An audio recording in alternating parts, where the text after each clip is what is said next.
আমাৰ জুবিন দাক হত্যা কৰা হৈছে। তেখেতৰ মৃত্যু হোৱা নাই, ছিংগাপুৰত তেখেতক হত্যা কৰা হৈছে। জুবিন দা অসুস্থ হৈ আছিল, গা বেয়া।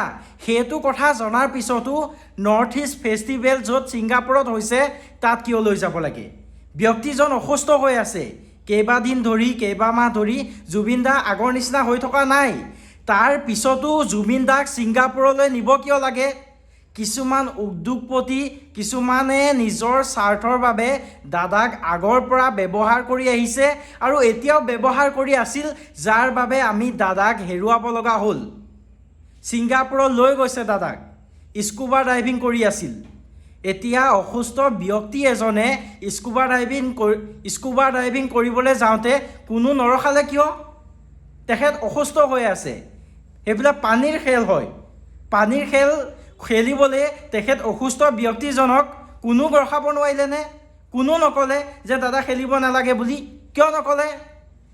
জুবিন দা মৃত্যু এইটো এটা পৰিকল্পিত মৃত্যু বুলি ক'ব পাৰি আৰু স্পষ্টীকৰণ লাগিব। নৰ্থ ইষ্ট ফেষ্টিভেলৰ নামত জুবিন দাক হত্যা কৰা হৈছে আৰু ইয়াৰ স্পষ্টীকৰণ লাগিব।